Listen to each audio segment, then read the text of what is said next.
ආයුබෝවන් මధు Kularatne YouTube channel එකට ඔයාලව සාදරයෙන් පිළිගන්නවා. අද වීඩියෝ එකේදී කියලා දෙන්නේ නිවැරදිව පාසල් සුදු ගවුමක් මහන ආකාරය. ඉතින් අද මම මහන්නේ බොක්ස් ෆ්ලීට් සුදු ගවුම. මේ සුදු ගවුමේ රැලි 5ක් තියෙනවා. ඒ වගේම මම සයිඩ් එකට මේ වගේ පොකට් එකකුත් දාලා තියෙනවා. එහෙනම් දැන් අපි බලමු කොහොමද මේ සුදු ගවුම මහන්නේ කියලා. ඉතින් මේ වගේ මැහුම් පාඩම් ඉදිරියටත් ඔයාලට බලන්න ඕන නම් දැම්ම channel එක subscribe කරලා ඉදිරියෙන් තියෙන bell icon එකත් click කරලා all දාන්න. එතකොට තමයි මම වීඩියෝ එකක් දැම්ම ගමන් ඔයාලට notification එක ලැබෙන්නේ. ඉතින් පාසල් සුදු ඇඳුම් මැසීමට භාවිතා කරන්නේ 45 පළලින් එන ටෙට්‍රන් කියන රෙදි වර්ගය. ඉතින් මේ රෙදි අපිට පාසලෙන්ම ලැබෙනවා. අමතර සුදු ගවුමක් මසා ගැනීම සඳහා මේ රෙදි කඩෙන් මිලදී ගන්නත් පුළුවන්. ඒ වගේම අවශ්‍ය රෙදි ප්‍රමාණය ගැන කතා කරද්දී එක වසර දෙක වසර ළමුන්ට රෙදි මීටර් 1.5ක් අවශ්‍යයි. 3 4 5 ළමුන්ට මීටර් 2ක්ද 6 7 8 ළමුන්ට මීටර් 2.5ක්ද 9 වසරේ සිට 13 වසර දක්වා ළමුන්ට මීටර් 3ක් අවශ්‍ය වෙනවා. අවශ්‍ය මිමි මොනවද කියලා බලමු. උරහිස මිම්ම, කරවට, පපුව වට, ඉන වට, හැට්ට උස, සාය උස, අත දිග සහ සම්පූර්ණ උස. හැට්ට උස සහ සාය උස දෙකේ එකතුවට තමයි සම්පූර්ණ උස කියලා ගන්නෙ. ඒ වගේම තමයි පොඩි ළමයෙක්ට පපුව වට මිම්මම ඉන වට මිම්ම හැටියටත් ගන්න පුළුවන්. ඉතින් මුලින්ම 60 කොටස කපා ගන්න ඕනේ. ඉතින් මම මේ විදිහට කොලයක තමයි 60 කොටසේ බ්ලොක් එක ඇඳගන්නේ. රෙද්ද මත අඳින්නේ නැහැ. මොකද සුදු රෙදි වල අපි එහෙම අඳින්නේ නැහැ. ඉතින් ඔයා සුදු රෙදි වල අඳිනවා නම් ඔයාට පුළුවන් රෙදි වල අඳින පෑන් තියෙනවා. ඒ වගේ පෑනක් භාවිතා කරන්න පුළුවන්. එතකොට මේ පෑනෙන් ඇඳලා අයන් කරාට පස්සේ ඒවා මැකිලා යනවා. එහෙම නැත්නම් ඔයාට පුළුවන් මේ වගේ කොලයක ඇඳලා ඊට පස්සේ බ්ලොක් එක රෙද්ද මත තියලා කපා ගන්න. ඉතින් රෙද්දේ නැම්මේ සිට ඉදිරියට තමයි අපි තිරස් මිමි ලකුණු කරන්නේ. ඉතින් මේ කොලේ මගේ පැත්තට තියෙන කොටස නැම්ම කියලා හිතාගෙන තමයි මම මේ බ්ලොක් එක දැන් අඳින්නේ. මුලින්ම මේ විදිහට උඩින් රේඛාවක් ඇඳ ගන්න ඕනේ. මම මේ විදිහට අඟල් 1.5ක් ලකුණු කරලා මම රේඛාවක් ඇඳ ගන්නවා. ඉතින් පිටුපස උරහිස ඇඳ ගැනීම සඳහා තමයි මේ විදිහට උඩින් ඉඩක් ඉතුරු කරලා තියන්නේ. මෙයාගේ උරහිස අඟල් 14ක් තියෙනවා. ඒ ප්‍රමාණය මම මේ විදිහට ටේප් එකෙන් දෙකට බෙදා ගන්නවා. එතකොට අඟල් 7ක් ලැබෙනවා. ඒ ප්‍රමාණයට තව අඟල් භාගයක් මැහුම් වාසි එකතු කරලා තමයි මේ රේඛාවේ ලකුණු කරගන්න ඕන. ඊළඟට මෙයාගේ කරවට ප්‍රමාණය අඟල් 13ක් තියෙනවා. ඒ ප්‍රමාණය මම මේ විදිහට ටේප් එකෙන් 4ට බෙදා ගන්නවා. එතකොට අඟල් 3 කාලක් ලැබෙනවා. ඒ ප්‍රමාණයෙන් අඟල් භාගයක් අඩු කරලා තමයි කර පළල විදිහට ලකුණු කරගන්න ඕන. දැන් මම කර පළල විදිහට ලකුණු කරේ කරවට ප්‍රමාණය 4ට බෙදලා ඒ එන ප්‍රමාණයෙන් අඟල් භාගයක් අඩු කරලා. එතකොට කර ගැඹුර ලකුණු කරන්නේ ඒ අඟල් භාගය අඩු කරන්නේ නැතුව. ඒ කියන්නේ කරවට ප්‍රමාණය 4ට බෙදලා ඒ එන ප්‍රමාණයම තමයි කර ගැඹුර විදිහට ලකුණු කරගන්න ඕන. ඉතින් කර හැඩය ඇඳගනිද්දී ගොඩක් රවුම් කරන්නේ නැතුව සාමාන්‍යයෙන් V හැඩයක් එන ආකාරයට මේ විදිහට කර හැඩය ඇඳ ගන්න ඕන.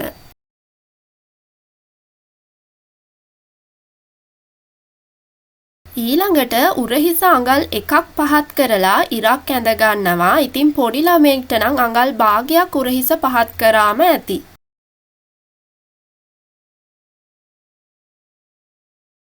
ඊළඟට උරහිස ලකුණු කරලා තියෙන ප්‍රමාණයම පහළට රැගල් උස විදිහට ලකුණු කරලා ඉරක් ඇඳ ගන්නවා.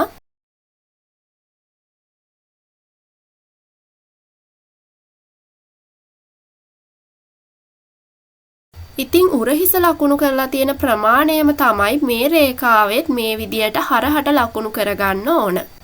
දැන් මේ විදිහට ලකුණු කරගෙන අර උරහිස පහත් කරලා තියෙන ස්ථානය දක්වා මේ විදිහට රේඛාවක් ඇඳ ගන්න ඕන.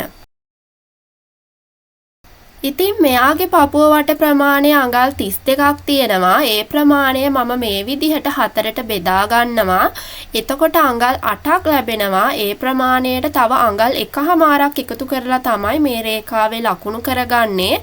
මොකද මැහුම් වාසි අඟලක් සහ බුරුලට අඟල් භාගයක් විදිහට තමයි මේ විදිහට අඟල් 1.5ක් එකතු කරගන්නේ. මොකද පාසල් සුදු ගවුමේදී වැඩිපුර මැහුම් වාසි තියාගෙන තමයි මහන්න ඕන. ඊළඟට අත්කට ඇඳ ගැනීම සඳහා මේ රේඛාවේ හරි මැද හොයාගෙන ලකුණු කරගන්නවා. දැන් මෙතනින් ඇතුළට අඟල් භාගයක් ලකුණු කරගන්න ඕන. පොඩි කෙනෙක්ට නම් අඟල් කාලක් ලකුණු කරගත්තම ඇති. ඊළඟට මෙතන මේ මුල්ලේ සිට උඩට අඟල් 1ක් ලකුණු කරගන්නවා. පොඩි ළමෙක්ට අඟල් 3 කාලක් ලකුණු කරගන්න පුළුවන්. ඉතින් මේ විදිහට අත්කට හැඩය ඇඳ ගන්නවා. ඔයා ඇඳුම් මහන්න මිමි ගන්න දන්නේ නැති කෙනෙක් නම් මිමි ගන්න වීඩියෝ එකක් මගේ channel එකේ තියෙනවා. ඒ වීඩියෝ එක ඔයාලට බලන්න පුළුවන්. ඊළඟට උරහිසේ සිට ඉනට අවශ්‍ය උස ලකුණු කරගන්න ඕන. ඒ කියන්නේ 60 කොටසේ උස. ඔයාට අවශ්‍ය උසට තව අඟලක් එකතු කරලා ලකුණු කරගන්න ඕන. මොකද උරහිස මූට්ටු වෙන්න අඟල් භාගයක් සහ 60 කොටස සායට මූට්ටු වෙන්න අඟල් භාගයක් අවශ්‍ය නිසා. ඒ විදිහට ලකුණු කරගෙන මම රේඛාවක් ඇඳ ගන්නවා. ඊළඟට මෙයාගේ ඉනවටමින්ම අඟල් 30ක් තියෙනවා. ඒ ප්‍රමාණයත් මම මේ විදිහට ටේප් එකෙන් හතරට බෙදා ගන්නවා. එතකොට අඟල් 7.5ක් ලැබෙනවා. ඒ ප්‍රමාණයට තව අඟල් 1.5ක් එකතු කරලා මේ විදිහට ලකුණු කරගන්නවා. ඉනවටත් ලකුණු කරගෙන මේ විදිහට රේඛාවක් ඇඳ ගන්න ඕන. ඊළඟට ඩාට් පළල ලකුණු කර ගැනීම සඳහා පපුවේ නිපල් පොයින්ට් එක අතර දුර මැනලා ඒ ප්‍රමාණය දෙකෙන් බෙදලා මේ විදිහට ඉන රේඛාවේ ලකුණු කරගන්න ඕන. ඉතින් මම මේ විදිහට උඩට වෙනකන් ඒ ප්‍රමාණය ලකුණු කරගන්නවා. එතකොට අපිට ඩාට් එක ඇඳ ගන්න පහසුයි. දැන් මේ විදිහට ඉරක් ඇඳගෙන මේ ඉරෙන් දෙපැත්තට අඟල් භාගේ ලකුණු කරගන්නවා. මොකද මෙයා ලොකු ළමෙක් නිසා මෙයාට අඟල් 1ක ඩාට් එකක් තමයි දාන්නේ. පොඩි ළමෙක්ට නම් මේ රේඛාවෙන් දෙපැත්තට අඟල් කාල ලකුණු කරගන්න ඕනේ. එයාලට අඟල් භාගයක ඩාට් එකක් තමයි දාගන්නේ. ඊළඟට ඩාට් උස ලකුණු කරගනිද්දී ලොකු කෙනෙක්ට අඟල් 5මාරක් ගන්න පුළුවන්. ඒකට තව අඟල් භාගයක් මැහුම් වාසි එකතු කරලා අඟල් 6ක් මම මේ විදිහට ඩාට් උස ලකුණු කරගත්තා. පොඩි කෙනෙක්ට නම් අඟල් 4මාරක් වගේ ඩාට් උස ගන්න පුළුවන්. ඉතින් මම මේ විදිහට ඩාට් එක ඇඳගෙන මේ ඩාට් එකට තියාගත්ත ප්‍රමාණය සයිඩ් එකකින් මම මේ විදිහට එකතු කරගන්නවා. අනිවාර්යයෙන්ම මේ අපි ඩාට් එකට තියාගත්ත ප්‍රමාණය සයිඩ් එකකින් එකතු කරගන්න ඕනේ. සයිඩ් එකකින් එකතු කරගෙන මේ විදිහට රේඛාවක් ඇඳ ගන්නවා. ඉතින් මේ විදිහට කරගත්තේ නැත්නම් අපිට සුදු ගවුම මහලා අඳින්න බෑ. ඉන ළඟින් හිර වෙනවා. ඊළඟට පිටුපස උරහිස ඇඳ ගැනීම සඳහා කර පළල ලකුණු කරලා තියෙන තැනින් උඩට මේ විදිහට කෙලින් ඉරක් ඇඳ ගන්නවා. ඒ වගේම තමයි පොඩි ළමයිගේ පිටුපස උරහිස උස්සන්නේ නැහැ. එයාලගේ ඉදිරිපස පළුවටම තමයි පිටුපස පළුවත් කපාගන්නේ. ඉතින් ඕනෑම හැදුණු වැඩුණු කෙනෙක්ගේ පිටුපස උරහිස අඟල් 3 කාලක් තමයි උස්සන්නේ. ඉතින් මේ විදිහට ඉදිරිපස උරහිසේ සිට උඩට අඟල් 3 කාලක් ලකුණු කරගන්නවා. ඒ වගේම මේ උරහිස පහත් කරලා තියෙන රේඛාවට සමාන්තරවත් අඟල් 3 කාලක් ලකුණු කරගෙන මේ විදිහට පිටුපස උරහිස ඇඳ ගන්න ඕන.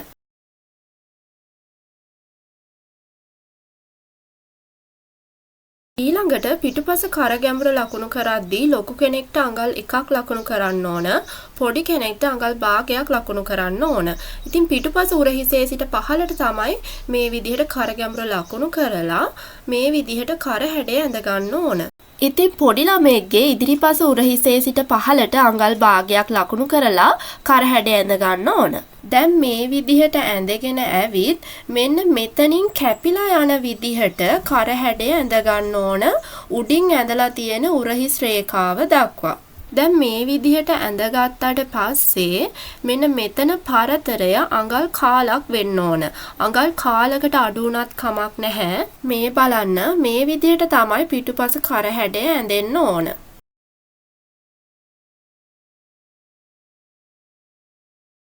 ඊළඟට ඉදිරිපස උරහිසේ තියෙන දුර ප්‍රමාණය මැනලා බලන්න ඕන. ඒ ප්‍රමාණය පිටුපස උරහිස රේඛාවෙත් තියෙන්න ඕන. එතකොට මගේ අඟල් 5ක් තියෙනවා. ඒ ප්‍රමාණය මම මේ විදිහට පිටුපස උරහිසේ ලකුණු කරනවා. එහෙම ලකුණු කරද්දී පිටුපස කරහැඩය ඇඳලා තියෙන තැනින් එහා පැත්තට තමයි ඒ දුර ප්‍රමාණය මේ විදිහට ලකුණු කරගන්න ඕන. එතකොට ඉදිරිපස උරහිසට වඩා පිටුපස උරහිස පොයින්ට් 2ක් විතර පිටිපස්සට යනවා. ඊළඟට පිටුපස උරහිස ලකුණු කරගත්ත ස්ථානයේ සිට අත්කට මැද ලකුණු කරගත්ත ස්ථානය දක්වා රේඛාවක් ඇඳගෙන පිටුපස අත්කට හැඩය මේ විදිහට ඇඳ ගන්න ඕන. දැන් සම්පූර්ණ බ්ලොක් එක ඇඳගෙන ඉවරයි. දැන් තියෙන්නේ කපා ගන්න. මුලින්ම පිටුපස කොටසින් තමයි කපා ගන්න ඕන. මුලින්ම පිටුපස කර හැඩයෙන් කපා ගන්නවා. ඊට පස්සේ පිටුපස උරහිසෙන් කපා ගන්නවා. ඊළඟට පිටුපස අත්කට හැඩයෙන් කපා ගන්නවා. ඒ වගේම තමයි 60 කොටසේ යටින් හැඩ කරලා කපා ගන්න ඕන. ඒක මේ බ්ලොක් එක කපලා ඉවර වෙලා අන්තිමට හැඩ කරලා කපා ගන්න පුළුවන්. දැන් කපාගෙන ඉවර වෙලා ඉනහරියෙන් අඟල් භාගයක් උඩට ලකුණු කරලා හැඩ කරලා ඇඳ ගන්න ඕන. එහෙම නැති වුණොත් ගවුම දෙපැත්තෙන් එල්ලෙනවා. දැන් මේ විදිහට ඉනේ මැද හරියට වගේ රේඛාව ඇඳගෙන කපා ගන්න ඕන. දැන් මෙතන ඉදිරිපස සහ පිටුපස දෙකම තියෙන නිසා මම මුලින්ම පිටුපස කොටස තවත් කොලයකට පිටපත් කර ගන්නවා. දැන් මේ විදිහට අර බ්ලොක් එක කොලේ මත හරි ගානට තියාගෙන පින්ස් ගහන්න ඕන. එහාට මෙහාට යන්න නැති වෙන්න. දැන් මම මේ විදිහට වටේටම ඇඳ ගන්නවා. ඉතින් මේ පිටුපස කොටස තමයි අර යටින් තියෙන කොලයට මේ විදිහට ඇඳගන්නේ.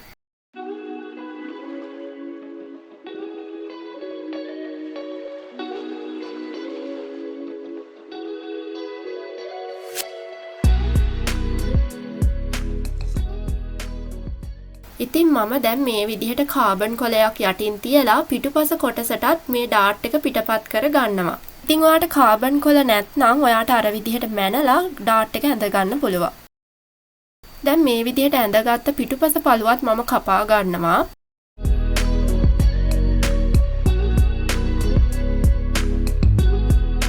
දැන් පිටුපස කොටස කපාගෙන ඉවරයි. ඊළඟට මුලින් ඇඳගත්ත බ්ලොක් එක අරගෙන ඉදිරිපස කොටස වෙන් කරගන්න ඕන. මුලින්ම ඉදිරිපස කර හැඩයෙන් කපා ගන්නවා. ඊළඟට ඉදිරිපස උරහිසෙන් කපා ගන්නවා. ඊළඟට ඉදිරිපස අත්කට හැඩයෙන් කපා ගන්න ඕන. හරි, දැන් ඉදිරිපස සහ පිටුපස කොටස් දෙකම කපා ගත්තා. දැන් තියෙන්නේ රෙද්ද මත තියලා කපා ගන්න. දැන් මේ විදිහට රෙද්දේ පළල පැත්තෙන් 60 කොටසට අවශ්‍ය ප්‍රමාණයට මේ විදිහට දෙකට නවා ගන්නවා. එතකොට කන පිට පැත්තෙන් තමයි රෙද්ද දෙකට නවා ගන්න ඕන. ඉතින් අපට අවශ්‍ය ප්‍රමාණයට විතරක් රෙද්ද නවා ගත්තම අපිට රෙදි ඉතුරු කරගෙන කපා ගන්න පුළුවන්. රෙදි අපත යන්නේ නැහැ. දැන් මේ විදිහට ඉදිරිපස බ්ලොක් එක අරගෙන රෙද්දේ නැම්මට තියාගෙන කපා ගන්නවා. ඉතින් මේ විදිහට පින්ස් ගහගෙන අපිට කපා ගන්න පුළුවන්. එතකොට බ්ලොක් එක එහෙට මෙහෙට යන්නේ නැහැ. දැන් මේ විදිහට ඉදිරිපස පළුව කපා ගන්නවා.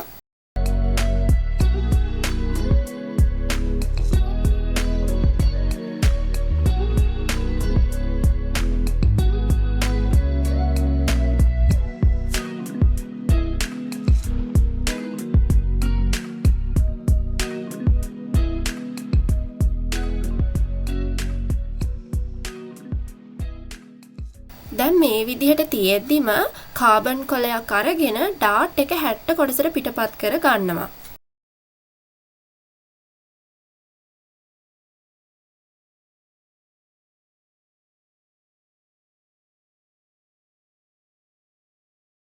දැන් මේ විදිහට කාබන් කොලය 60 කොටස යටින් තියාගෙන ඒ සයිඩ් එකට ඩාට් එක පිටපත් කර ගන්නවා.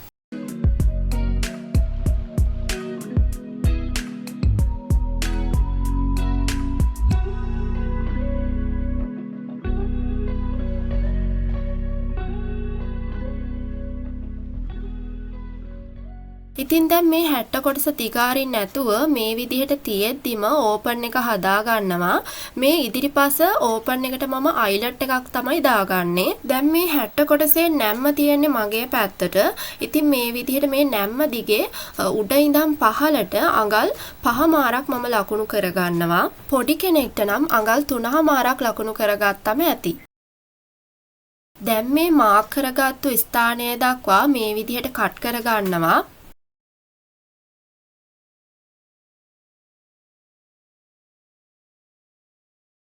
දැන් බලන්න 60 කොටස දිගෑර ගත්තට පස්සේ මේ විදිහට තමයි තියෙන්නේ. අර පිටපත් කරගත්ත ඩාට් දෙකත් මේ විදිහට තමයි තියෙන්නේ. දැන් පිටුපස පළුව කපා ගමු. ඉදිරිපස පළුව කපලා එහා පැත්තෙන් ඉතුරු වුණ රෙදි කොටස මේ විදිහට දෙකට නවලා තමයි මම පිටුපස පළුව කපා ගන්නෙ. එතකොට අපට රෙදි පිරිමහ ගන්න පුළුවන්. ඉතින් දැන් මේ විදිහට පිටුපස පළුව නැම්මට තියාගෙන කපා ගන්න ඕන. ඉතින් ඉදිරිපස පළුව කපා ගත්තා වගේම තමයි මෙතනදිත් පින්ස් ගහගෙන මේ විදිහට අපට කපා ගන්න පුළුවන්.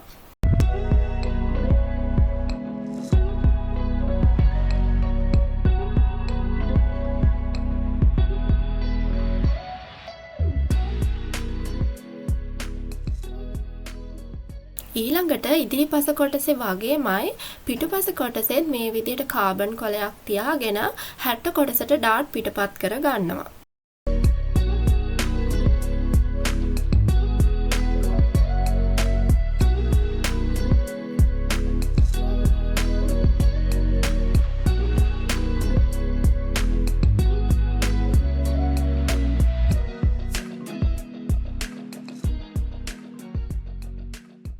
හරි දැන් පිටුපස කොටස දිගහැර ගත්තම මේ විදිහට තමයි තියෙන්නේ. දැන් මේ විදිහට 60 කොටස දෙකට නවලා ඉනේ හරි මැදට කට් මාක් එකක් දාන්න ඕන.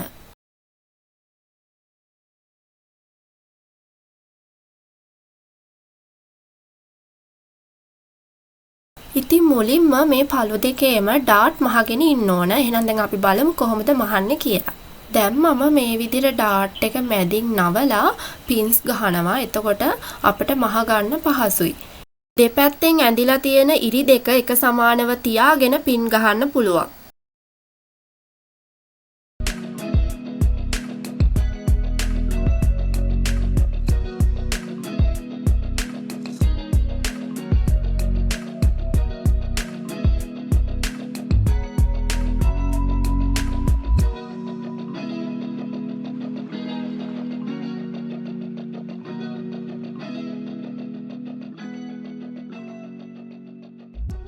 දැන් මම මේ විදිහට පින්ස් ගහගෙන මහන්න පටන් ගන්නවා.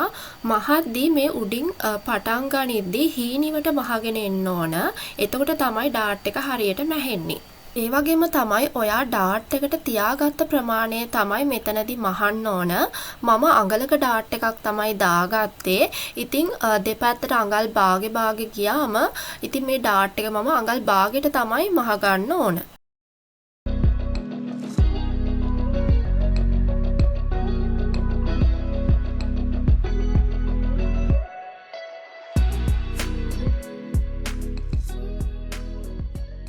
දැන් මම මේ විදිහටම අනිත් ඩාට් ටිකත් මහ ගන්නවා.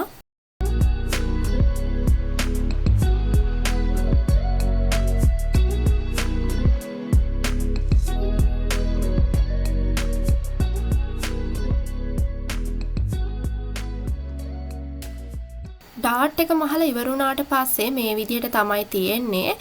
මේක අපි ඩාට් මහලා ඉවර වෙලා හොඳට අයන් කරගන්න ඕන. එතකොට මේ රැලි ගතිය අයින් වෙලා යනවා. දැන් පළු දෙකේම ඩාට් මහගෙන ඉවරයි. ඊළඟට මේ ඉදිරිපස පළුවේ ඕපන් එක මහ ගන්න බයස් පටියක් කපා ගන්න ඕන. ඉතින් අපි සාමාන්‍යයෙන් රෙදි කපන පැත්තට නෙවෙයි බයස් පටි කපන්නේ. මේ විදිහට රෙද්දේ ඇදෙන පැත්තක් තියෙනවා. ඒ පැත්තට තමයි අපි බයස් පටි කපා ගන්නේ. රෙදි කොටස ත්‍රිකෝණ හැඩයට තියාගෙන බයස් පටි කපා ගන්න පුළුවන්. මුලින්ම මේ විදිහට රේඛාවක් ඇඳ ගන්නවා. ඉතින් අර ඕපන් එක මහ ගන්න අවශ්‍ය දිගට බයස් පටිය කපා ගන්න ඕන. දැන් මේ විදිහට අර රේඛාවෙන් උඩට අඟල් එකක් මාක් කරගන්නවා. මෙතනදී අඟල් එකක් පළල බයස් පටියක් තමයි කපා ගන්නෙ. ඉතින් ඕපන් එක මහන්න මීට වඩා මහත බයස් පටි කපන්නේ මේ විදිහට අඟල් එකක් පළල බයස් පටියක් කපා ගත්තම ඇති. දැන් මේ බයස් පටිය මේ විදිහට කපා ගන්නවා.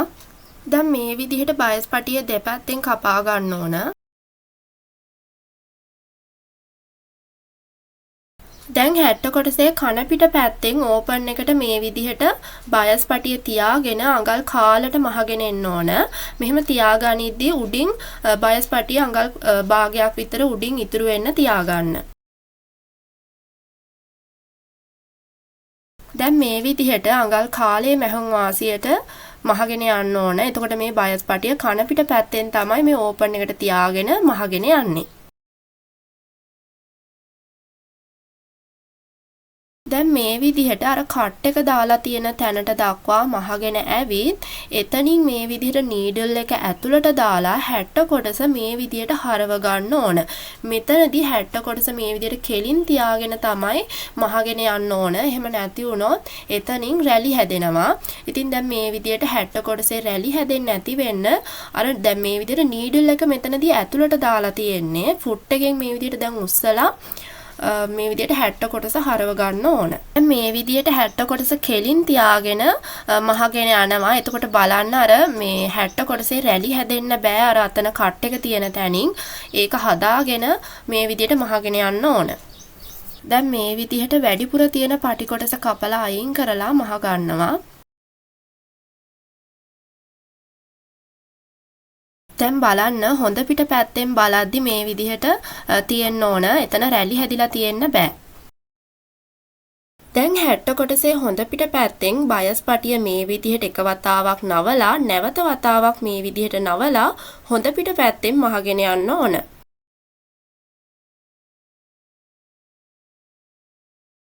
දැන් මේ විදිහට අයිනෙන්ම මහගෙන යන්න ඕන.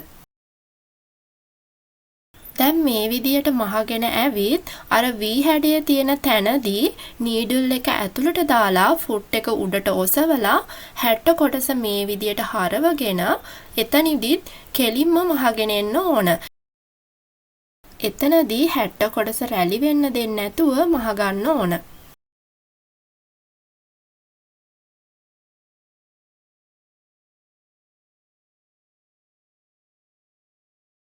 දැන් මේ විදියට මහගෙන ඉවර වෙලා මේ ඕපන් එක හොඳට අයන් කරගන්න ඕන. එතකොට මේ රැලි ගතිය අයින් වෙලා යනවා. දැන් මේ විදිහට දෙපැත්තෙන් තියෙන වැඩිපුර කොටස් කපලා අයින් කරගන්නවා. ඊළඟට ඉදිරිපස පළුව සහ පිටුපස පළුව එකට තියලා උරහිස් මෝට්ටු කරගන්නවා. දැන් උරහිස අඟල් භාගි මැහුම් වාසියට මහ ගන්න ඕන. ඒ වගේම තමයි උරහිස් මෝට්ටු කරන්න කලින් බලන්න ඕන ඉදිරිපස සහ පිටුපස උරහිස් දෙක සමානද කියලා. සමාන නැත්නම් ඒවා හදාගෙන තමයි උරහිස් මෝට්ටු කරන්න ඕන. උරහිස් මෝට්ටු කරගෙන ඉවරයි. දැන් අපි අත හදාගමු. දැන් මේ විදියට 60 කොටස දිගෑරගෙන අත්කට ප්‍රමාණය මැන ගන්න ඕන. දැන් මේ විදිහට අත්කට වට ප්‍රමාණය මැන ගන්නවා.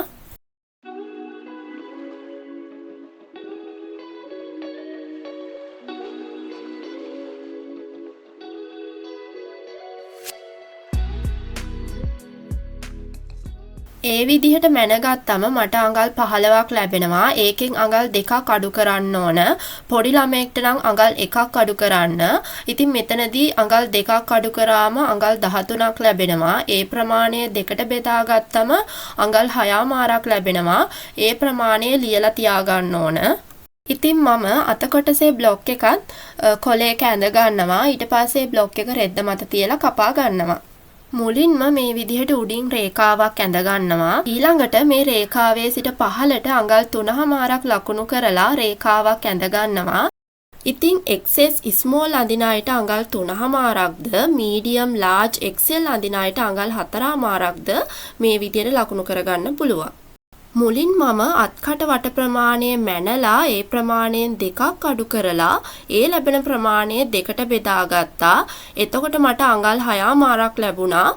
ඒ ප්‍රමාණය තමයි මේ රේඛාවේ ලකුණු කරගන්නේ.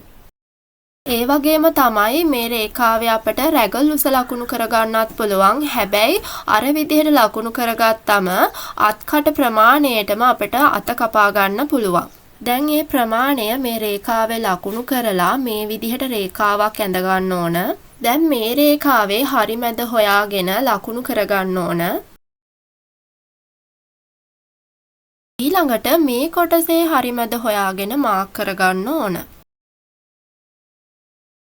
දැන් මේ කොටසෙත් හරි මැද මාක් කරන්න ඕන. මෙතනදි කරන්නේ මේ රේඛාව සමානව කොටස් හතරකට බෙදා ගන්න එක. ඊළඟට මෙතනින් උඩට අඟල් භාගයක් සහ මෙතනින් ඇතුළට අඟල් භාගයක් ලකුණු කරන්න ඕන. දැන් මේ විදිහට ඇදුණු S හැඩයක් ආකාරයට ඇඳ ගන්න ඕන. ඊළඟට අතේ දිග ලකුණු කරද්දී ඔයාට අවශ්‍ය උසට අඟල් භාගයක් මැහුම් වාසි එකතු කරලා ලකුණු කරගන්න ඕන. ඊට පස්සේ පුළුවන් අතේ යට වාටියට අවශ්‍ය ප්‍රමාණය ලකුණු කරගන්න. දැන් මේ විදිහට අත දිග ලකුණු කරලා රේඛාවක් ඇඳගත්තා. අතේ වාටියේ පළල මට අඟල් එකක් අවශ්‍යයි. ඒකට තව අඟල් භාගයක් එකතු කරලා මේ විදිහට ලකුණු කරගන්නවා. මොකද ඇතුළට නවල මහන්න ප්‍රමාණයක් අවශ්‍ය නිසා. ඉතින් පාසලෙන් පාසලට සුදු ගවුම් වල අත දිග, අත අග වාටියේ පළල ප්‍රමාණය, ගවුමේ උස වගේ දේවල් වෙනස් වෙනවා. ඉතින් ඒ දේවල් අපි හොයලා බලලා තමයි සුදු ගවුම් මහන්න ඕන. ඊළඟට අත අග වටමින්ම ලකුණු කරද්දී මේ රේඛාවේ තියෙන ප්‍රමාණයෙන් අඟල් භාගයක් අඩු කරලා මේ රේඛාවේ ලකුණු කරන්න පුළුවන්. පාසල් සුදු ගවුමේදී අත අග වටමින්ම මැනලා ගන්න අවශ්‍ය නැහැ. මේ විදිහට කරන්න පුළුවන්. මොකද පාසල් සුදු ගවුමේ අත හිරට මහන්නේ. ඉතින් මම මේ විදිහට රේඛාවක් ඇඳගත්තා. දැන් මේ විදිහට අතේ වාටිය හැඩ කරලා ඇඳ ගන්නවා. එතකොට අපිට මහද්දි පහසුයි. දැන් අතේ බ්ලොක් එක ඇඳගෙන ඉවරයි. දැන් මේ විදිහට කපා ගන්න පුළුවන්.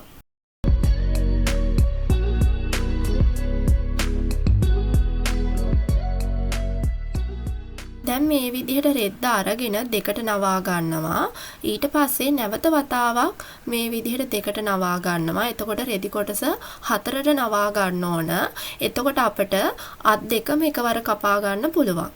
අතට අවශ්‍ය ප්‍රමාණයට විතරක් නවා ගත්තම ඇති. දැන් මේ විදිහට බ්ලොක් එක නැම්මට තියාගෙන පින්ස් ගහලා කපා ගන්නවා.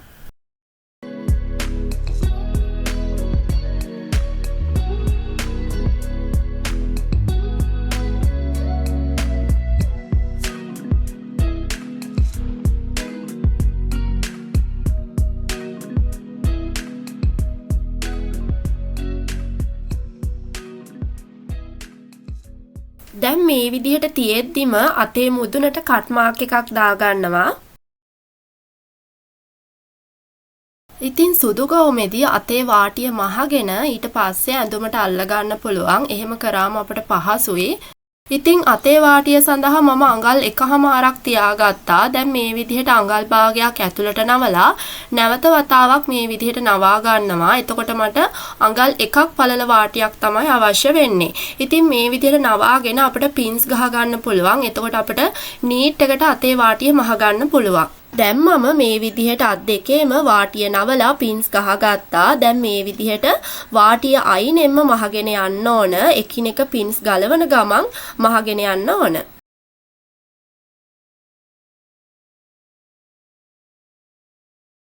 ඉතින් බලන්න පින්ස් ගහලා මහගත්තම නීට් එකටම මහගන්න පුළුවන්.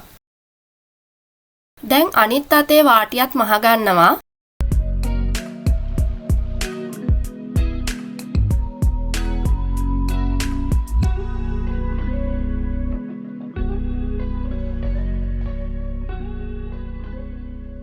මහලා ඉවර වෙලා වාටියේ දෙපැත්තෙන් තියෙන වැඩිපුර කොටස් කපලා අයින් කරගන්නවා. ඊළඟට හැට්ට කොටසට අත අල්ල ගන්න හදන්නේ. අත මුදුනේ කට් මාක් දාගත්තු ස්ථාන හැට්ට කොටසේ උරහිස් මූට්ටුවට තියලා පින්ස් ගහන්න ඕන.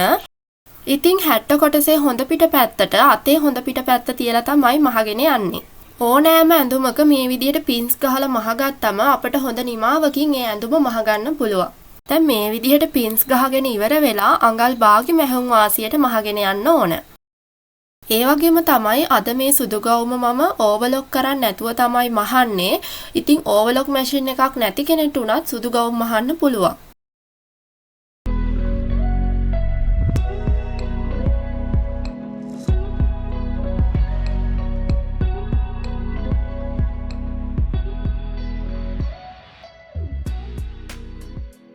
ඉතින් බලන්න මම කියලා දුන්නු විදිහටම අත කපා ගත්තම ඇඳුමේ අත්කට වට ප්‍රමාණයට හරියටම අතේ අත්කට වට ප්‍රමාණයක් තියෙනවා.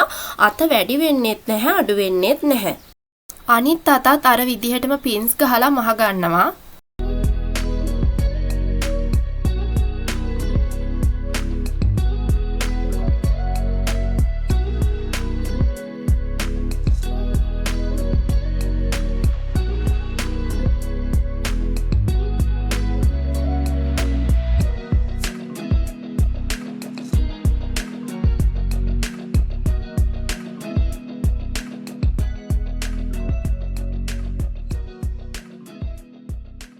අත් දෙක මහලා ඉවර වෙලා අනිවාර්යයෙන්ම අයන් කරගන්න ඕන. එතකොට මේ රැලි ගතිය අයින් වෙලා යනවා.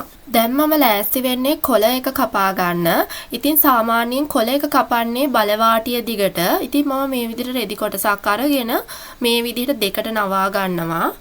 ඉතින් මට අඟල් 3මාරක් පළලට කොලර් එක අවශ්‍යයි. පොඩි කෙනෙක්ට නම් අඟල් 3ක් පළල කොළ එකක් දාන්න පුළුවන්. ඉතින් මට අඟල් 3මාරක් අවශ්‍ය නිසා ඒකට තව අඟල් භාගයක් එකතු කරනවා මැහුම් වාසි විදිහට. එතකොට මට අඟල් 4ක කොළ එකක් අවශ්‍යයි. ඉතින් දැන් මම මේ විදිහට ඒ කොටස හදා ගන්නවා. ඉතින් කොළ එකට අවශ්‍ය ප්‍රමාණයට අපිට මේ රෙද්ද නවා ගන්න පුළුවන්. ඉතින් කොළ එකේ දිග සොයා ගැනීම සඳහා 60 කොටසේ කරවට ප්‍රමාණය මැන ගන්න ඕන. ඉතින් මේ විදිහට ඕපන් එක සඳහා තියාගත්ත කොටස් දෙක ඇතෑරලා කරවටේට මැන ගන්න ඕන.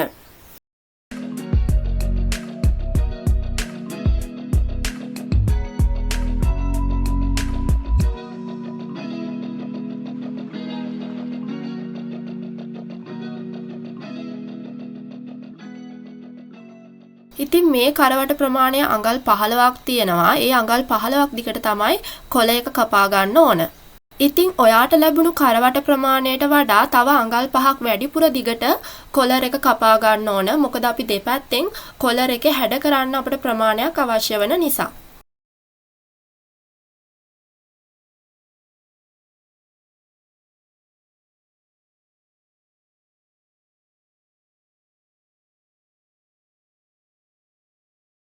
දැන් මේ රෙදි කොටස දෙකට නැවිලානේ තියෙන්නේ. එතකොට මගේ පැත්තට කොටස් දෙකක් තියෙනවා. උඩින් තනි නැම්මක් තියෙනවා. එතකොට මේ විදිහට තියාගෙන තමයි කොලර් එක කපා ගන්න ඕන.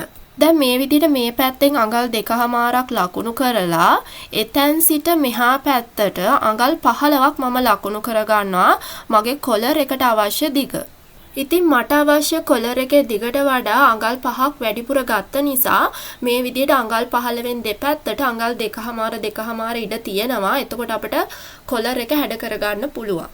ඉතින් මේ උඩින් ලකුණු කරගත්ත අඟල් 15 මේ විදිහට මගේ පැත්තට තියෙන යට හරියෙත් අඟල් 15 ලකුණු කරගන්න පුළුවන්. ලකුණු කරලා මේ විදිහට රේඛාවක් ඇඳ ගන්න පුළුවන්.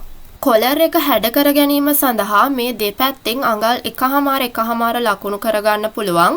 පොඩි කෙනෙක්ට නම් අඟල් 1.5ක් ලකුණු කරගන්න පුළුවන්. දැන් මේ විදියට හැඩ කරලා දෙපැත්තෙන් ඇඳ ගන්න ඕන. දැන් මේ විදියට හැඩ කරලා ඇඳගත්ත රේඛාවෙන් මෙහා පැත්තට අඟල් භාගේ දෙපැත්තෙන්ම ලකුණු කරගන්න ඕන. මොකද දෙපැත්තෙන් මහ ගන්න අවශ්‍ය නිසා.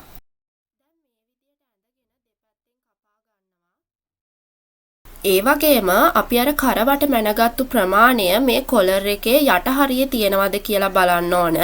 දෙපැත්තේ මැහුම් වාසි ඇතෑරලා ඒ යට කොටසේ අපි මැනලා බලන්න ඕන. එහෙම නැත්නම් ඒව හදාගෙන තමයි අපි මේ විදිහට කපාගෙන මහන්න ඕන. දැන් මේ කොලර් එක මේ විදිහට දෙකට නවාගෙන අපි යටින් හැඩ කරගන්න ඕන. දැන් මේ පැත්තෙන් මේ විදිහට අඟල් කාලක් හරි භාගයක් හරි ලකුණු කරලා හැඩ කරලා ඇඳ ගන්න ඕන. අඟල් භාගයක් හැඩ කරලා ඇඳ ගන්නවා නම් හොඳයි. කොලර් එකේ හරි මැදට වගේ හැඩ කරලා ඇඳ ගන්න ඕන. දැන් මම මේ විදිහට කපා ගන්නවා. ඊළඟට කොලර් එකේ හරි මැදට මේ විදිහට කට් මාක් එකක් දා ගන්නවා. දැන් මේ විදිහට කොලර් එකේ දෙපැත්තෙන් අර මැහුම් වාසි වලට අඟල් භාගයක් තියලා ඇඳගත්ත රේඛාව දිගේ මහගෙන යනවා.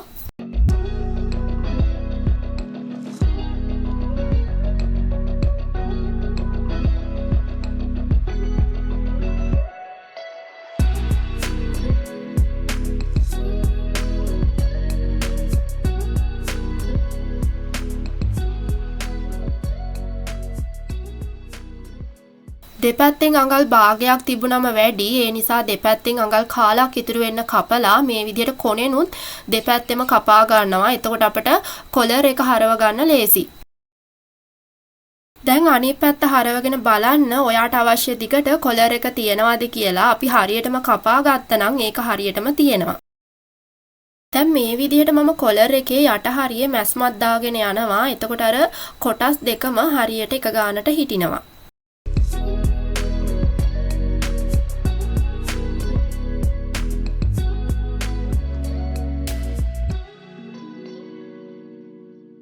ඉතින් මේ විදිහට මහලා ඉවර වෙලා කොළ එක අයන් කරගන්න පුළුවන්. මුලින් ඕපන් එක මහ ගන්න අපි බයස්පටි කපා ගත්තානේ. ඉතින් ඒ කපාගත්ත තැනින්ම දැන් කොලර් එක මහන්නත් බයස්පටියක් කපා ගන්නවා. ඉතින් අඟල් එකක් පළල බයස්පටියක් තමයි කපා ගන්නෙ. ඉතින් කොලර් එක මහන්න දිග බයස්පටියක් අවශ්‍ය වෙනවා. ඔයාලට දිග බයස්පටි කපා ගන්න නැත්නම් ඔයාලට පුළුවන් පොඩි පොඩි බයස්පටි කපලා එකට මෝට්ටු කරලා අරගන්න. දැන් හැට්ට කොටස මේ විදිහට දෙකට නවාගෙන පිටුපස පළුවේ හරි මැදට කට් මාක් එකක් දාගන්න ඕන.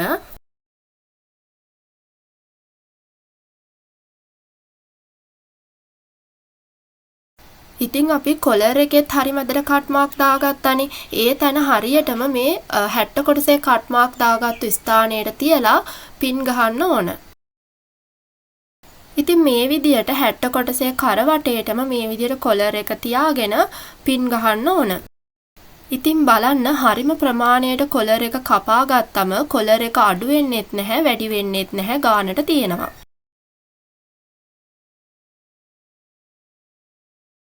දැන් මේ විදිහට පින්ස් ගහගෙන ඉවර වෙලා අර ඕපන් එක ඇතෑරලා අඟල් කාලේ මැහුම් ආසියට මහගෙන යන්න ඕන. ඉතින් කොළ එක පැත්තෙන් තමයි මේ විදිහට මහගෙන යන්න ඕන.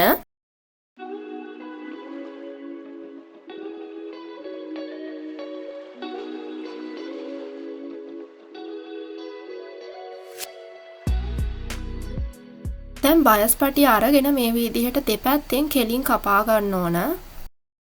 ඊළඟට බයස්පටිය මේ විදිහට කොලර් එකට උඩින් තියාගන්න ඕන. තියාගනිද්දි මේ ඕපන් එකෙන් එහා පැත්තට අඟල් භාගයක් විතර වැඩිපුර තියෙන විදිහට බයස්පටිය තියාගෙන පින්ස් ගහන්න ඕන වටේටම. දැන් මෙතනදීත් ඕපන් එකට එහා පැත්තට වෙන්න බයස්පටිය අඟල් භාගයක් විතර වැඩිපුර තියාගන්න ඕන. දැන් මම පින්ස් ගහගත්තේ කොලර් එක පැත්තෙන්. හැබැයි මහගෙන යන්නේ 60 කොටස පැත්තෙන්. මොකද අපි මුලින් කොලර් එක 60 කොටසට අල්ලලා මහගත්ත මැස්ම තියෙනවා. එතකොට මේ මැස්ම දිගේම අපිට මේ බයස්පටියත් මහගෙන යන්න පුළුවන් අඟල් කාලට. ඉතින් මේ විදිහට අර ඕපන් එකේ ඉඳන්ම මහගෙන යන්න ඕන. එතකොට මේ බයස්පටිය තියෙන්නේ මේ යටි. දැන් මේ විදිහට යටින් තියෙන පින්ස් එකින් එක ගලවන ගමන් බයස්පටියත් හරි ගානට තියාගෙන මහගෙන යන්න ඕන.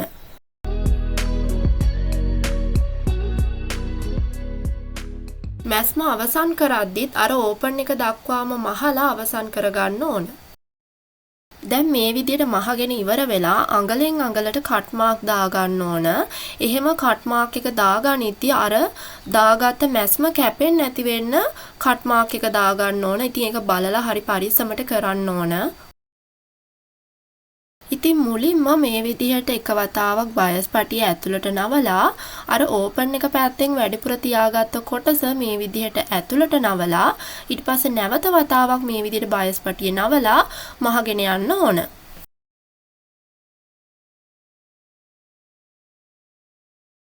මම බයස්පටිය මහන කොටස රෙකෝඩ් වෙලා තිබුණ නැහැ. ඒ නිසා මම ආපහු මේ මැහුම් ගලවලා නැවතත් මහගත්තා. මොකද ඔයාලට ඒක මේ මහන විදිය හරියට පෙන්වන්න ඕන නිසා. ඉතින් බයස්පටිය මේ විදිහට ඇතුළට නවමින් මහගෙන යනවා. ඒ වගේම තමයි මේ විදිහට මහගෙන යද්දී 60 කොටස රැලි වෙන්න දෙන්නේ නැතුව මහගෙන යන්න ඕන. 60 කොටස රැලි වෙනවා නම් ඒක හදාගෙන මහගෙන යන්න.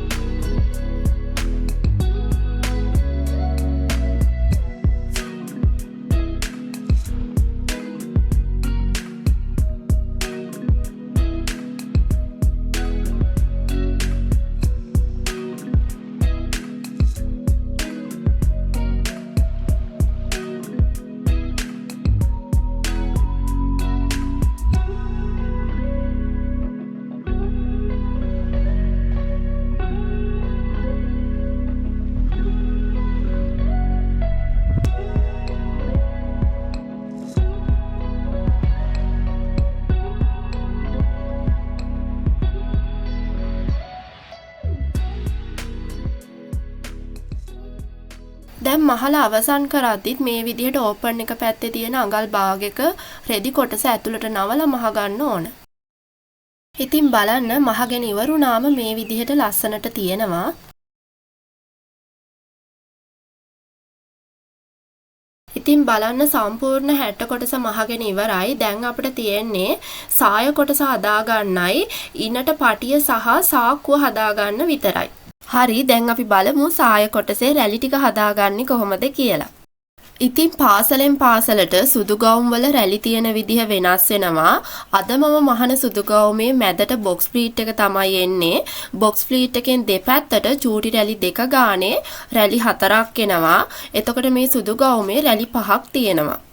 ඉතින් මේ ගවුමේ සයිඩ් මහන්න මම අඟල් එකක ප්‍රමාණයක් තමයි තියාගත්තේ. ඒ ප්‍රමාණය මම මේ විදිහට 60 කොටසේ දෙපැත්තෙන් ලකුණු කරගන්නවා. ඉතින් මේ ඩාට් අතර තියෙන පළල ප්‍රමාණයට අපිට මැද රැල්ල හදා ගන්න පුළුවන්. හැබැයි සමහර පාසල් වල මේ රැලි වලට යම් ප්‍රමාණයක් දීලා තියෙනවා.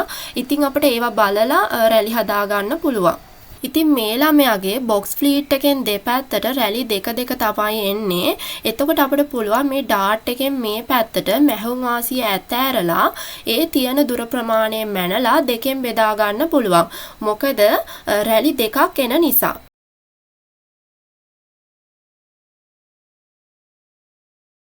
ඉතින් අනිවාර්යයෙන්ම දෙපැත්තෙන් මැහුම් වාසි අයින් කරලා තමයි සුදු ගවුමට අවශ්‍ය රැලි ප්‍රමාණය අපි තීරණය කරගන්න ඕන.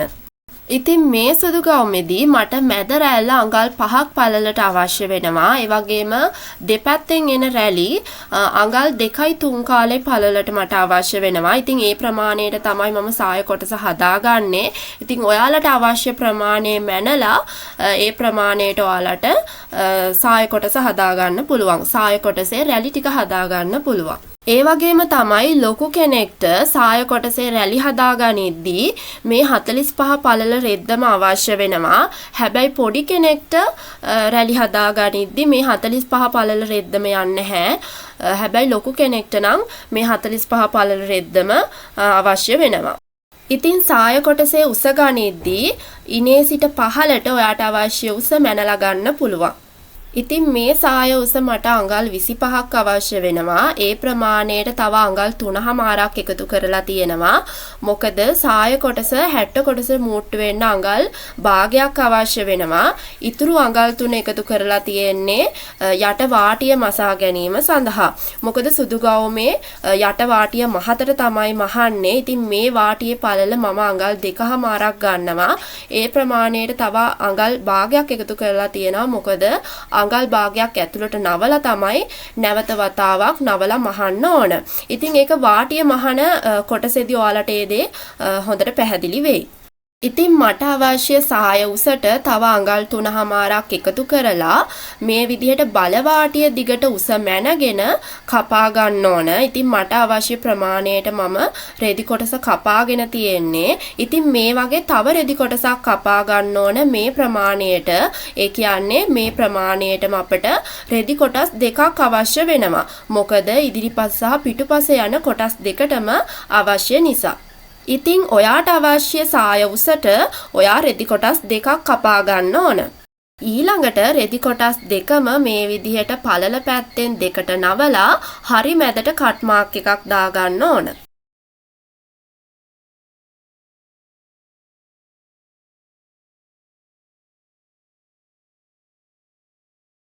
ඉතින් සුදු රෙද්දේ හොඳ පිට පැත්තෙන් තමයි රැලි හදාගන්න ඕන. මුලින්ම සුදු ගවුමේ සයිඩ් මහ ගන්න තියාගත්තු මැහුම් වාසි මේ විදිහට සුදු රෙද්දේ දෙපැත්තෙන්ම ලකුණු කරගන්න ඕන. ඉතින් මම සයිඩ් මහන්න අඟල් එකක ප්‍රමාණයක් තියාගෙන තියෙනවා. ඒ ප්‍රමාණය මම මේ විදිහට දෙපැත්තෙන්ම ලකුණු කරගන්නවා. ඉතින් සුදු රෙද්දේ පළල පැත්තෙන් තමයි මේ විදිහට අපි සයිඩ් මහ ගන්න අවශ්‍ය ප්‍රමාණය ලකුණු කරගෙන රැලි ටික හදාගන්න ඕන. සාය කොටසේ මැද රැල්ල ඒ කියන්නේ බොක්ස් ෆීට් එකේ පළල මට අඟල් 5ක් අවශ්‍ය වෙනවා. ඒ ප්‍රමාණය දෙකට බෙදුවම අඟල් 2මාරයි. ඉතින් අර කට් මාක් දාලා තියෙන ස්ථානයෙන් දෙපැත්තට අඟල් 2මාර මේ විදිහට ලකුණු කරගන්නවා. එතකොට මෙතන අඟල් 5ක් පළල තියෙනවා. ඉතින් ඔයාට අවශ්‍ය බොක්ස් ෆ්ලීට් එකේ පළල දෙකට බෙදලා මේ විදිහට ලකුණු කරගන්න පුළුවන්. ඊට පස්සේ මේ විදිහට දෙපැත්තෙන් ඇතුළට රෙදි කොටස කවලා මේ විදිහට රැල්ල හදාගන්න පුළුවන්. ඉතින් මේ රැලි හදාගන්න ගණිත ක්‍රමත් තියෙනවා. හැබැයි අපේ අතේ හුරුවටම මේ රැලි හදාගන්නවා නම් වඩාත් හොඳයි.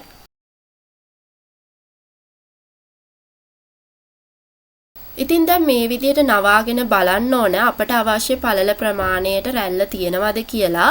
ඊට පස්සේ අපිට පුළුවන් මේ විදිහට පින්ස් ගහන්න. එතකොට මේ රැල්ල එහෙට මෙහෙට යන්නේ නැහැ. ඉතින් මම මුලින් කිව්වා වගේ බොක්ස් ෆ්ලීට් එකෙන් දෙපැත්තට රැලි දෙක තමයි එන්නේ. ඒ රැලි වල පළල ප්‍රමාණය මට අඟල් 2.3 කාලක් අවශ්‍ය වෙනවා. ඉතින් ඒ ප්‍රමාණය මම මේ විදිහට ලකුණු කරගන්නවා. බොක්ස් ෆ්ලීට් එකේ කෙළවරේ සිට වම් පැත්තට තමයි මම මේ විදිහට ලකුණු කරගන්නේ. ඉතින් එක් පැත්තක රැලි ටික හදාගෙන අනිත් පැත්තේ රැලි ටික හදාගන්න පුළුවන්. ඉතින් දැන් මේ විදිහට මම මේ රැල්ලත් හදාගන්නවා. ඉතින් දැන් හදාගත්ත රැල්ලේ කෙළවරේ සිට වම් අත පැත්තට නැවතත් 2.3 කාලක් ලකුණු කරලා ඒ රැල්ලත් හදාගන්නවා. ඉතින් මේ රැල්ල හදාගනිද්දී අර සයිඩ් එකෙන් ලකුණු කරලා තියෙන මැහුම් වාසිය ඉතුරු වෙන්න තමයි මේ රැල්ල නවා ගන්න ඕන. මොකද සයිඩ් මහද්දී ඒ මැහුම් වාසිය තියෙන්න ඕන.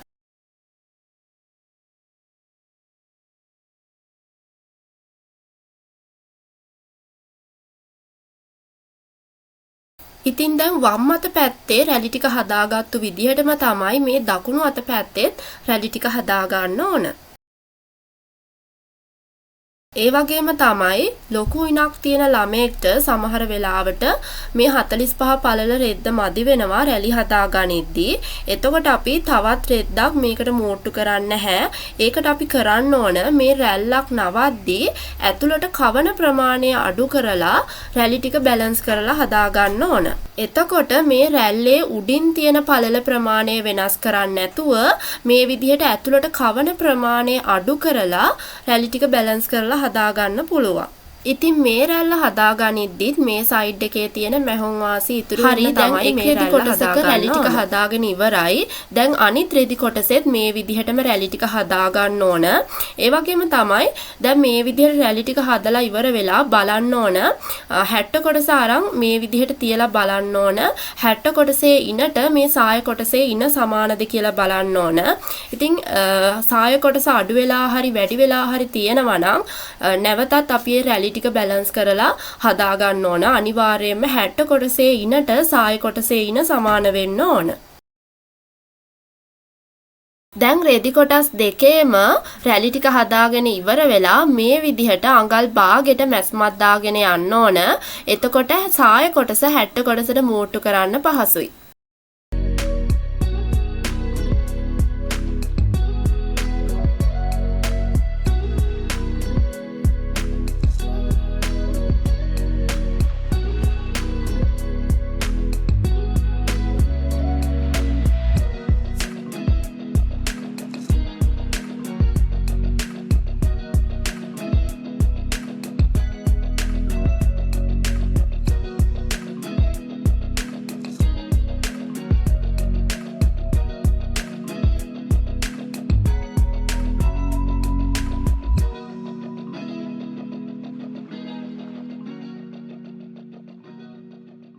දැන් අනිත් සාය කොටසත් ඒ විදියටම මහ ගන්නවා.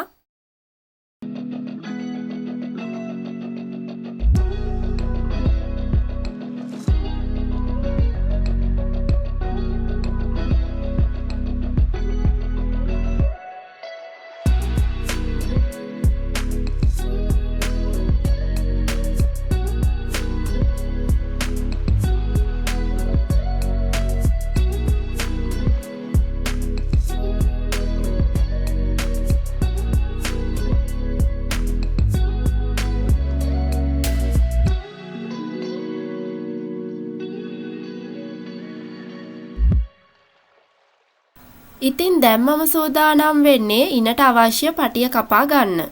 ඉතින් මේ වගේ දිග රෙදි කොටසක් අරගෙන මම මේ විදිහට දෙකට නවා ගන්නවා.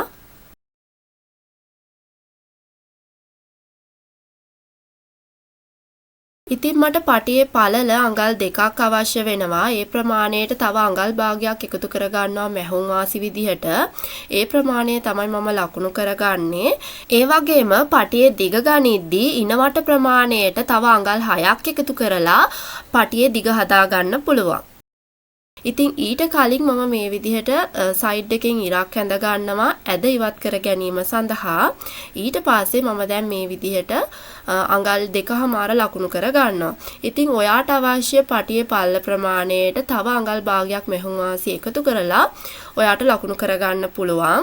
ඒ වගේම තමයි දැන් මෙතනදී මේ රෙදි කොටස දෙකට නවලා තමයි මේ විදිහට අපි ලකුණු කරගන්නේ.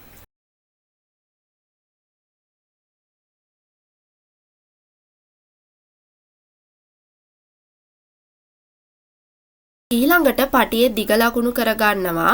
ඉනවට ප්‍රමාණයට තව අඟල් 6ක් එකතු කරලා පටියේ දිග ලකුණු කරගන්න පුළුවන්. ඉතින් ඒ විදිහට ලකුණු කරගෙන දැන් තියෙන්නේ පටි කොටස කපා ගන්න.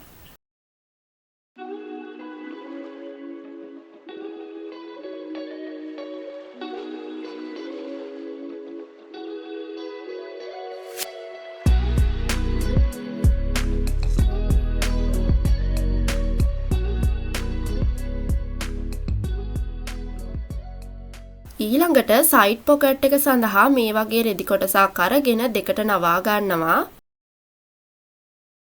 ඉතින් රෙදි කොටසේ ඇද ඉවත් කර ගැනීම සඳහා මේ විදිහට උඩින් රේඛාවක් ඇඳ ගන්නවා. දැන් එම රේඛාවේ සිට පහළට අඟල් භාගයක් මැහුම් වාසි ලකුණු කර ගන්න ඕන. ඉතින් පොකට් එකේ උස අඟල් 11ක් තමයි ගන්නෙ. ඒ ප්‍රමාණයට තව අඟලක් එකතු කරනවා පොකට් එකේ යට වාටිය මසා ගැනීම සඳහා. එතකොට අඟල් 12ක් ලැබෙනවා. ඒ ප්‍රමාණය අර අඟල් භාගයේ ලකුණු කරපු ස්ථානයේ සිට පහළට තමයි ලකුණු කරගන්න ඕන. ඒ විදිහට ලකුණු කරගෙන ඉරක් ඇඳ ගන්නවා. ඉතින් පොකට් එකේ පළල මම අඟල් 6ක් තමයි ගන්නෙ. ඒ ප්‍රමාණයට තව අඟලක් එකතු කරනවා. මොකද සුදු ගවුමේ සයිඩ් මහන්න මම අඟලක් තමයි තියාගෙන තියෙන්නේ. එතකොට අඟල් 7ක් ලැබෙනවා. ඒ ප්‍රමාණය මේ විදියට හරහට ලකුණු කරගන්න ඕන. ඉතින් ඒ විදියට ලකුණු කරගෙන මම ඉරක් ඇඳ ගන්නවා. දැන් මෙතන කොටු හැඩයක් තමයි තියෙන්නේ. අවශ්‍ය නම් මේ පොකට් එක හැඩ කරලා ඇඳ ගන්නත් පුළුවන්. හැබැයි අද මම එහෙම කරන්නේ මේ කොටු හැඩයටම තමයි අද පොකට් එක කපාගෙන මම මහන්නේ. ඉතින් දැන් මේ විදිහට කපා ගන්නවා.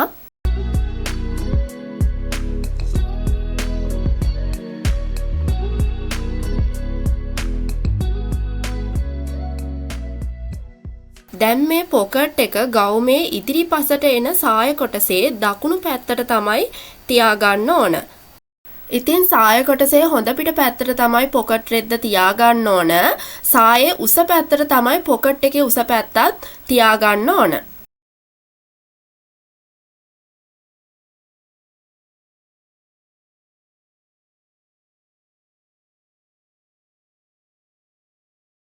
ඉතින් පොකට් රෙද්ද එහෙට මෙහෙට වෙන්නේ නැති වෙන්න මේ විදිහට පින්ස් ගහන්න පුළුවන්.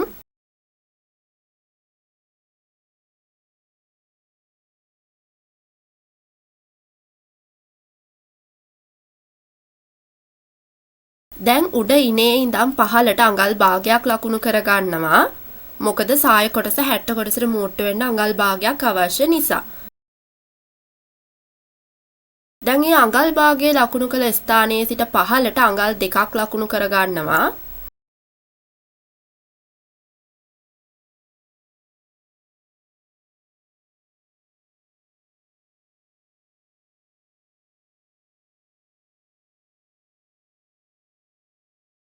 දැන් මේ අඟල් 2 ලකුණු කළ ස්ථානයේ සිට පහළට අඟල් 6ක් ලකුණු කරගන්න ඕන.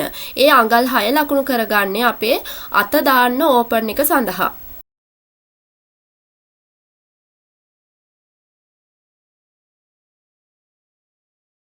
ඊළඟට අර අඟල් 2ක් ලකුණු කළ ස්ථානයේ සහ අඟල් 6ක් ලකුණු කළ ස්ථානයේ සිට ඇතුළට අඟල් 1ක් ලකුණු කරගන්නවා.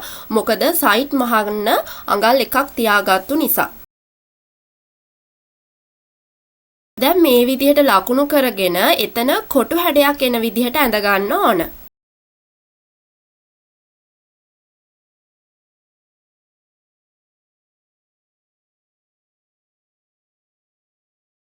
ඊට පස්සේ මේ ඇඳගත්ත ඉර දිගේ මහ ගන්න ඕන.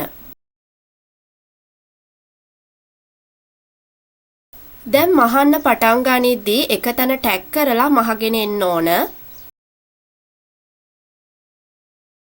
ඉතින් මේ ඇඳලා තියෙන ඉර දිගේම මහගෙන එන්න ඕන.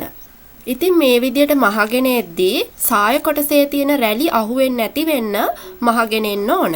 දැන් මහලා අවසන් කරද්දිත් එක තැන ටැග් කරලා අවසන් කරන්න ඕන. ඉතින් මේ මහලා ඉතුරු වෙන නූල් කෑලි ඒ වෙලාවෙම කපලා අයින් කරගන්න ඕන. නැත්නම් අපිට පස්සේ අමතක වෙනවා. දැන් මෙතන මැස්මට කෙලින්ම කට් එකක් දාගන්න ඕන. ඒ මැස්ම කැපෙන්නේ නැති වෙන්න ඒ ළඟටම මේ වගේ කට් එකක් දාගන්න ඕන. ඉතින් ඒ වගේම මෙතනත් කට් එකක් දාගන්නවා.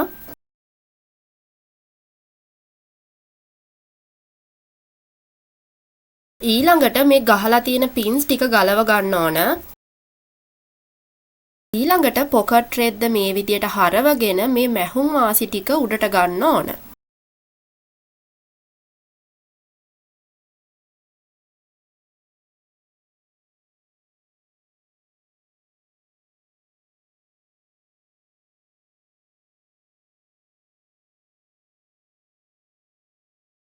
දැන් ඒ විදිහට කරගෙන පොකට් එක සාය කොටසේ කන පිට පැත්තට හරව ගන්න ඕන. දැන් මේ විදිහට හරවගෙන හොඳට අයන් කරගන්න පුළුවන්. දැන් මේ විදිහට තමයි තියෙන්නේ. ඊළඟට සාය කොටස කන පිට පැත්තට හරව ගන්න ඕන.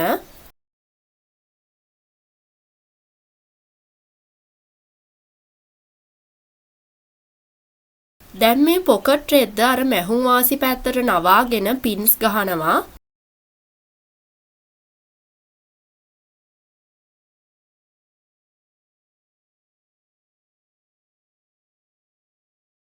පොකට් රෙද්ද අර මැහුම් වාසියට අල්ලලා පින් එක ගහන්න ඕන. ඉතින් සයිඩ් මහන්න තියාගත්තු මැහුම් වාසි ප්‍රමාණයට තමයි මේ විදිහට පින් ගහන්න ඕන. මුලින්ම පොකට් එකේ යට වාටිය අඟල් භාගෙට දෙසරයක් නවලා මහ ගන්න ඕන. දැන් පොකට් එකේ යට වාටිය දෙසරයක් නවලා මහ ගන්නවා.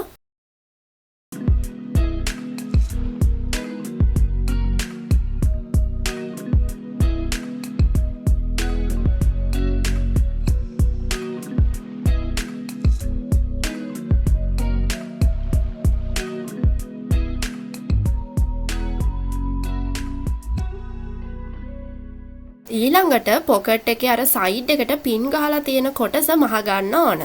ඉතින් මම සයිඩ් මහන්න අඟල් එකක ප්‍රමාණයක්නේ තියාගෙන තියෙන්නේ. එතකොට අඟල් එකක ප්‍රමාණයට තමයි මේ මැස්මත් දාගෙන යන්නේ. මේ පොකට් රෙද්දට යටින් තියෙන මැහුම් වාසි රෙදි කොටසේ අවසානයේ දක්වා විතරයි මහන්නේ. ඉතින් ඒ විදිහට මහලා අවසන් කරද්දි ටැග් කරලා මහලා අවසන් කරන්න ඕන. ඒ වගේම යටින් තියෙන සාය කොටසේ රැලි අහුවෙන්නේ නැති වෙන්න මහ ගන්න ඕන. ඊළඟට පොකට් එකේ යටින් මේ සයිඩ් එකත් මහ ගන්න ඕන. මේ කොටසේ ඉඳන් පහළට තමයි මහන්න ඕන. මහන්න පටන් ගනිද්දි ටැග් කරලා මහගෙන එන්න ඕන. මැස්ම අවසන් කරද්දි ටැග් කරලා මැස්ම අවසන් කරන්න ඕන.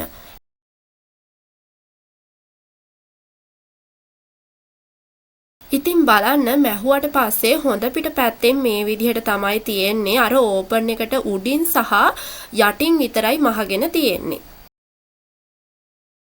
ඊට පස්සේ පොකට් එකේ උඩ කොටස ඉනට තියලා මැස්මක් දාගන්නවා. එතකොට පොකට් එක ගානට තියෙනවා.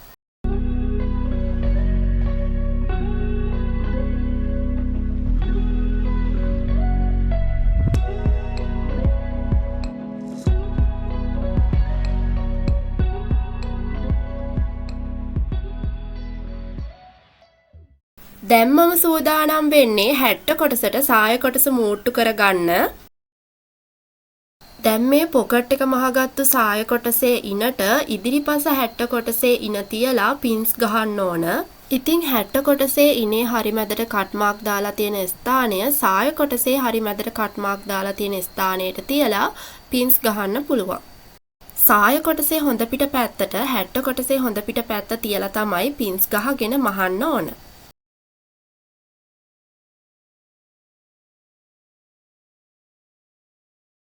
ඉතින් බලන්න සාය කොටසේ රැලි ටික හරියට හදාගත්තම 60 කොටසේ ඉනේ ගානටම සාය කොටසේ ඉනක් තියෙනවා. සාය කොටසේ ඉන අඩු වැඩි වෙන්නේ නැහැ.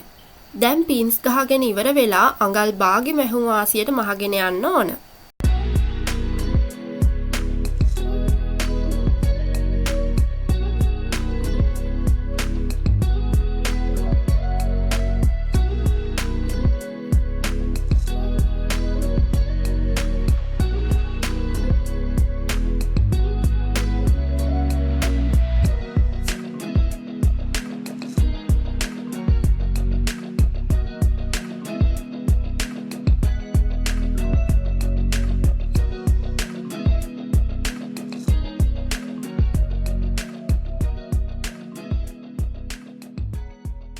දැන් පිටුපස 60 කොටසත් අනිත් සාය කොටසට තියලා පින්ස් ගහගෙන මහන්න ඕන.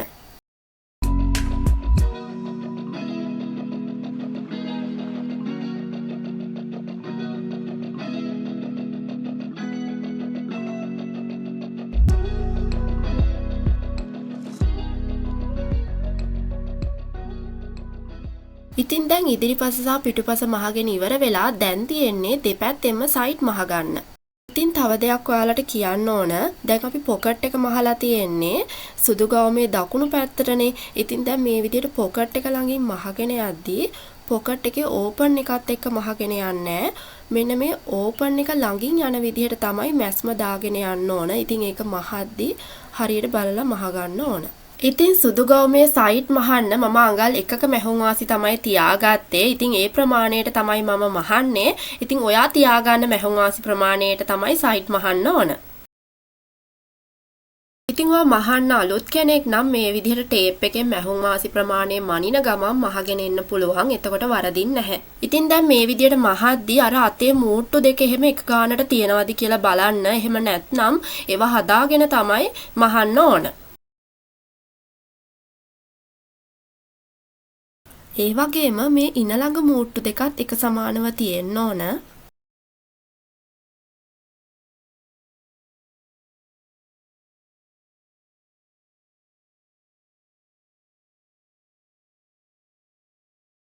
දැන් මේ සාය කොටස ළඟින් මහගෙන එද්දී අයිනෙම තියෙන රැල්ල ළඟින් තමයි මහගෙන යන්න ඕන.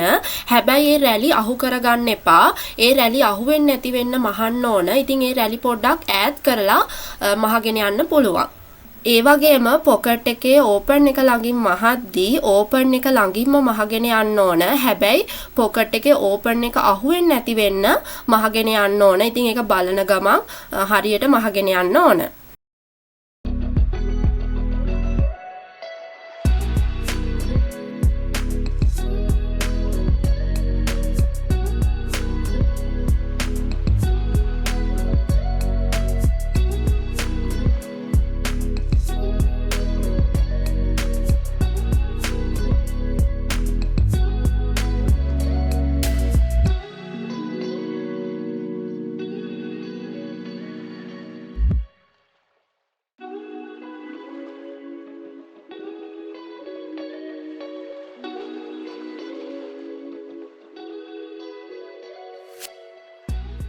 ඉතින් බලන්න සුදු ගවුමේ කොටස් හරියටම කපලා හරියටම මහගත්තම මේ විදිහට හරි ගානට තියෙනවා. සයිඩ් එකෙන් උස කොට එන්නේ නැහැ. දැන් අනිත් සයිඩ් එකත් මහ ගන්නවා.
ඉතින් දැන් දෙපැත්තේ සයිඩ් මහගෙන ඉවරයි. දැන් තියෙන්නේ යට වාටිය මහගන්න. ඉතින් යට වාටියේ පළල මට අඟල් 2මාරක් අවශ්‍ය වෙනවා. ඉතින් මම අඟල් 3ක් තමයි වාටිය සඳහා එකතු කරගත්තේ. මොකද මුලින්ම අඟල් භාගයක් නවලා තමයි නැවත අඟල් 2මාරට නවලා මහ ගන්න ඕන. ඉතින් ඔයාට අවශ්‍ය පළල ප්‍රමාණයට වාටිය හදා ගන්න පුළුවන්. මුලින්ම අඟල් භාගයක් නවලා නැවත වතාවක් මේ විදිහට නවලා බලන්න ඕන අපට අවශ්‍ය පළල ප්‍රමාණයට තියෙනවද කියලා. ඉතින් ඒ විදිහට වාටිය වටේටම හදා ගන්න පුළුවන්. ඉතින් මට අවශ්‍ය පළල ප්‍රමාණයට වාටිය නවාගෙන වටේටම පින්ස් ගහගත්තා. එතකොට වාටිය නීට් එකට මහ ගන්න පුළුවන්. ඉතින් මේ විදිහට වාටිය අයිනෙන්ම මහගෙන යන්න ඕන. ඉතින් ඔයා මහන්න පුරුදු වෙන කෙනෙක් නම් මේ විදිහට පින්ස් ගහලා මහගත්තම හරියට මහන්න පුළුවන්.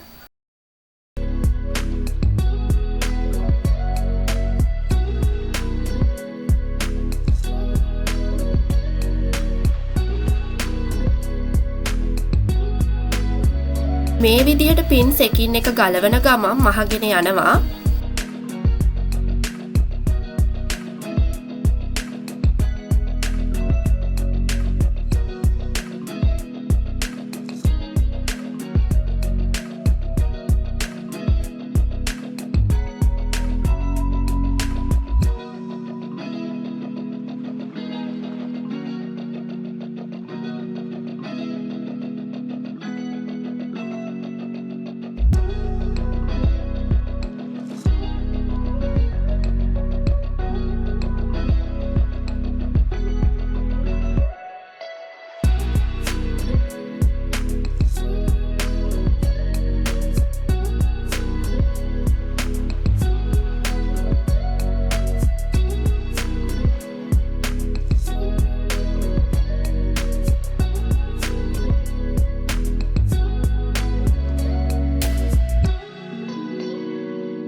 ඉතින් බලන්න වාටිය ලස්සනට මහගත්තා.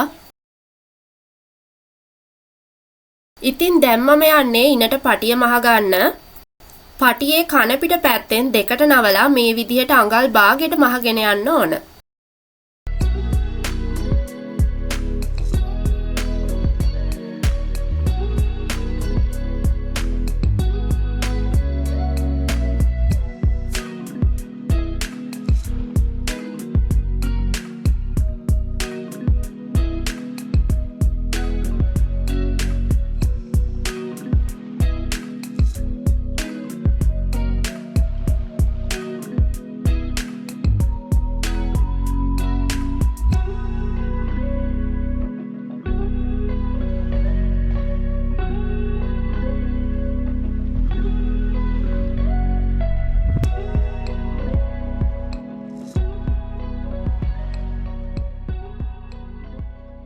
දැන් මේ විදිහට මහගෙන ඉවර වෙලා පටිය හොඳ පිට පැත්තට හරව ගන්න ඕන.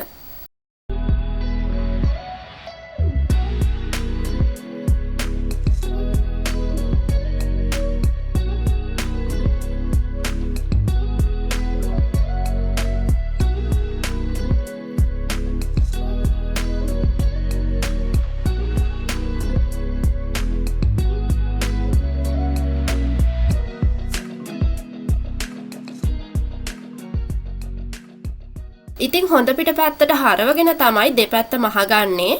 ඉතින් දැන් මේ විදියට හරවගෙන මේ මහගත්තු මූට්ටුව මැදට වෙන්න තියාගෙන අඟල් භාගයක් විතර මේ විදියට ඇතුල් පැත්තට නවලා මහගන්න ඕන. ඉතින් දැන් මහගන්නවා.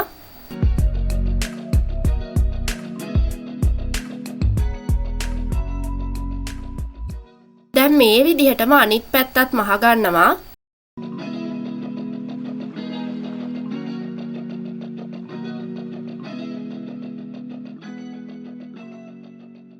ඉතින් සුදු ගාමේ දකුණු පැත්තට තමයි මම අද පටිය අල්ලගන්නේ. හැබැයි සමහර පාසල්වල පිටුපස පළුවට පටිය මහනවා. ඉතින් පටිය තියාගනිද්දී පටියෙන් අඟල් භාගයක් විතර සාය පැත්තට එන විදිහට තියාගෙන තමයි මහන්න ඕන. ඉතින් ඒ විදිහට පටිය තියාගෙන මම පින්ස් ගහනවා. පටියේ හරිමද මාක් කරගෙන මේ විදිහට තියාගන්න ඕන. ඉතින් දැන් මහද්දී සයිඩ් මහලා තියෙන මෝට්ටුවෙන් නූලක් විතර 60 කොටස පැත්තට වෙන්න තමයි මහන්න ඕන.